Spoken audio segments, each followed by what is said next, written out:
दोस्तों, सबसे पहले तो लोक और आस्था का महापर्व छठ की आप सभी को बहुत-बहुत शुभकामनाएँ। छठी मैया हम सभी पर अपनी कृपा बनाए रखें।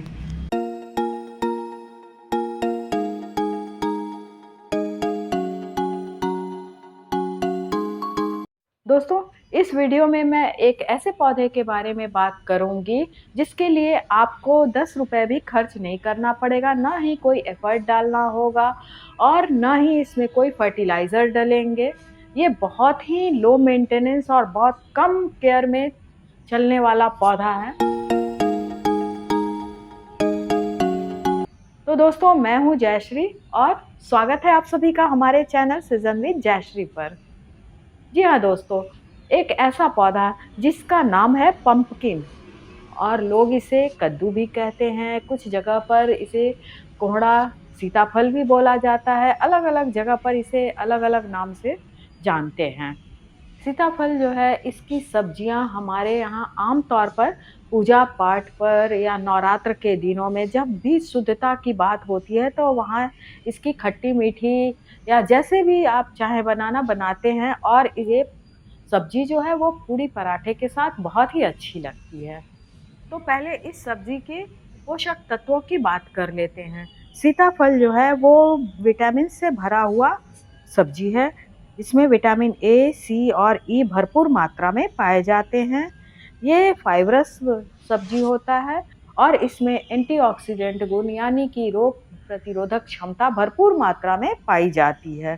सीताफल जो है वो बीटा कैरोटीन का बहुत अच्छा सोर्स होता है, इसलिए यह आँखों के लिए और हमारे स्किन के लिए भी बहुत अच्छा होता है। शरीर को ठंडक देने वाला सीताफल वेट लॉस में भी काफ़ी हेल्पफुल होता है। तो ये तो हो गई इसके न्यूट्रिएंट्स वैल्यू की बात। अब बात करते हैं दोस्तों कि इसे हम कैसे उगा सकते हैं। तो देखिए, इस वीडियो में मैं सीताफल को जर्मिनेट करने से लेकर इसके देखभाल करने और इसकी ग्रोइंग के लिए हमें क्या-क्या करना पड़ता है, इसे कितनी धूप, कितने पानी की रिक्वायरमेंट होती है, इन सब बातों की मैं चर्चा करूँगी। तो इसलिए दोस्तों आप वीडियो में अंत तक बने रहिए। आजकल बाजार में सीताफल 2 तरह के मिलते हैं, एक हरी वाली और एक बिल्कुल पकी हुई पीली वाली। हरी वाली तो बहुत कच्चा होता है। इसमें जो इसके सीड्स होते हैं वो बहुत ही नाज़ुक होते हैं, बहुत ही हल्के-फुल्के होते हैं। लेकिन जो पके हुए होते हैं पीले वाले, उसके सीड्स जो हैं वो काफ़ी कह सकते हैं कि वो काफ़ी पुष्ट होते हैं और मतलब हेल्दी होते हैं। बहुत अच्छे किस्म के बीज होते हैं उसमें। तो जब भी आपके घर में पके हुए सीताफल आएँ तो आप उसके बीज को निकाल कर और अच्छे से उसे धोकर, साफ करके और सुखाने के लिए रख दीजिए। मैंने भी ऐसा ही किया था, क्योंकि मैंने बचपन में देखा था कि मेरी दादी भी ऐसे ही करती थी और एक टूटी हुई बाल्टी-वाल्टी में वो लगा देती थी। फिर क्या था, इतने सीताफल होते थे कि पूरे मोहल्ले में वो सीताफल फिर बँटती थी। बस मैंने भी ठीक वैसे ही किया, इसे धोकर सुखाकर रख दी। जब ये अच्छी तरह से सूख गया, तो मैं इसे ज़मीन में मिट्टी में लगा दी। आप चाहें तो गमले में या ग्रो बैग में भी या टूटी हुई बाल्टी, पुरानी बाल्टी, प्लास्टिक की बाल्टी किसी में भी ये लगा सकते हैं। बहुत आराम से ये लग जाता है। लगभग एक बार में आपको 12 से 15 सीड्स लगाने होंगे। ये देखिए, मैं इसमें लगभग 12-15 सीड्स लगा दी थी और ये 1 हफ्ते बाद जर्मिनेट हो गया। जो सीड्स कुछ सूखे रह गए होंगे या अनहेल्दी रह गए होंगे वो नहीं निकला। मुश्किल से ये देखिए, ये 8 या 9 जर्मिनेट हुआ है और ये देखिए छोटे-छोटे इसके पौधे निकल आए हैं। ये लगभग 10 दिन का अपडेट मैं आपको दे रही हूँ और ये मैं लगाई थी जुलाई के महीने में। मतलब आज से 3 महीने पहले मैं इसे जर्मिनेट की थी और 3 महीने बाद मैं आपको इस सीताफल के पौधे की पूरी अपडेट दे रही हूँ। होता क्या है कि जब इसके छोटे पौधे निकलते हैं, तो कुछ पौधे जो हैं वो बहुत ज़्यादा एक्सेस धूप पाकर या एक्सेस वाटर पाकर सूख जाते हैं। या फिर गल जाते हैं। इसलिए मैं कह रही हूँ आपको 10 से 12-15 सीड लगाने होंगे।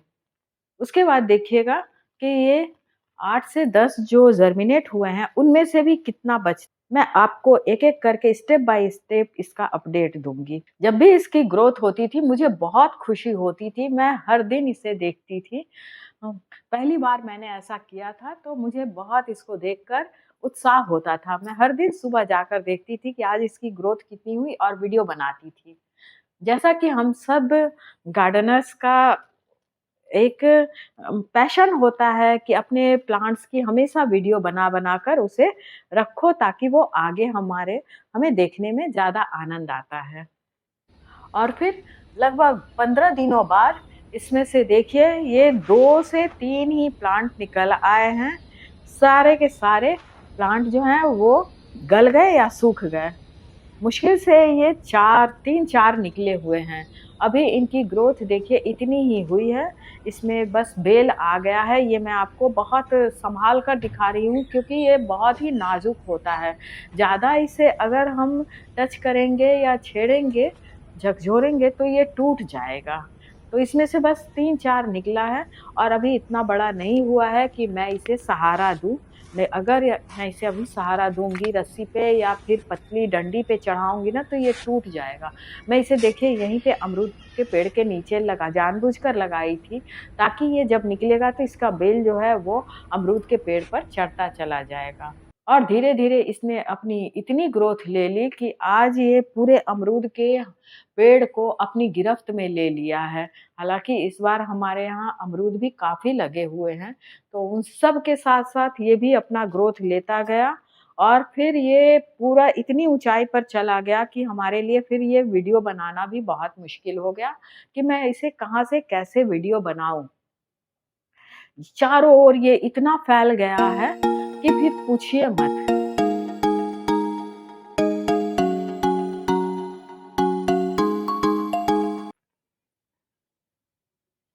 जैसा कि आप सबको दिख ही रहा होगा, एक टहनी इसकी इधर गई, एक उधर गई, एक चारों ओर फैल गई है।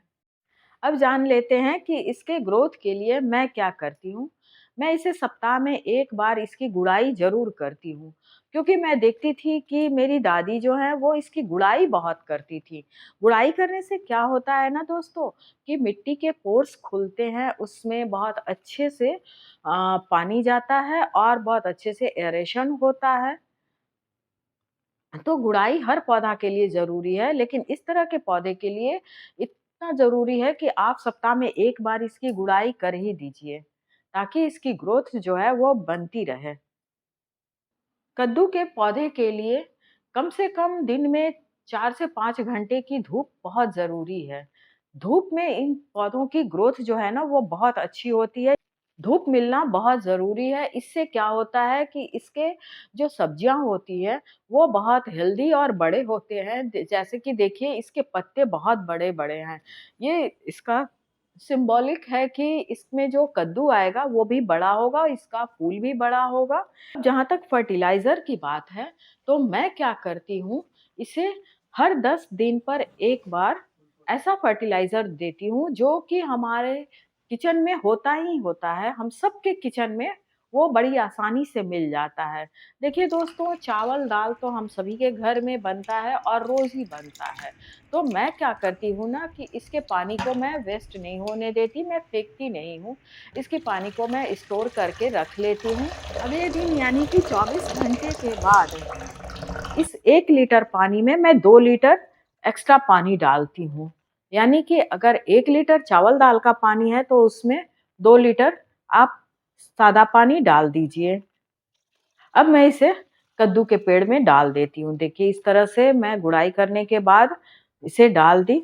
बस यही इसका फर्टिलाइज़र है और यही इसका खाना-पानी हो गया। बिल्कुल ऑर्गेनिक ताकि हमारा जो कद्दू हो वो भी बिल्कुल ऑर्गेनिक हो। तो हुआ ना दोस्तों? अभी तक हमने ₹10 भी इसमें खर्च नहीं किए। बिना खर्च के ये पौधे की ग्रोथ इतनी अच्छी होती चली जाएगी और जो कद्दू मिलेगा वो अलग। दोस्तों कुछ जगहों पर सीताफल के पत्ते और इसकी डंडियों की बहुत अच्छी सब्जी भी बनाई जाती है। और बहुत से घरों में तो इसके एक-एक मतलब टहनी हो, पत्ते हो, फूल हो, सभी चीज़ का इस्तेमाल किया जाता है। क्योंकि ये इतना पौष्टिक और स्वादिष्ट होता है ना कि इसका हर चीज़ बहुत अच्छा लगता है, चाहे वो आप जैसे भी बना लो। इसमें जो फूल आते हैं, इस फूल की पकौड़ी भी बहुत अच्छी लगती है। जब भी इसमें कुछ फूल आते हैं तो मैं इस फूल को तोड़ लेती हूँ और उसके बाद देखिए इसे इस तरह से इसके बीच में जो परागकण होता है, जिसमें पॉलिनेटर्स बैठते हैं, वो चीज़ आपको निकाल देना है और निकालने के बाद इसकी ये साइड में जो पतली-पतली इसकी डंडी होती है, ये भी निकाल देना है और इसे इस तरह से फ़ोल्ड करके बेसन के बैटर में इसे लपेट कर पकौड़ियाँ तल लीजिए। सचमुच दोस्तों इसकी पकौड़ी बहुत ही टेस्टी लगती है। इसकी पकौड़ी के आगे पनीर पकौड़ा भी फ़ेल है, मेरे लिए तो। इतनी अच्छी लगती है। मैं हमेशा इसमें से फूल निकाल कर जल जो लगता है कि इसमें कद्दू नहीं आएँगे तो मैं फूल निकाल कर पकौड़े बना लेती हूँ।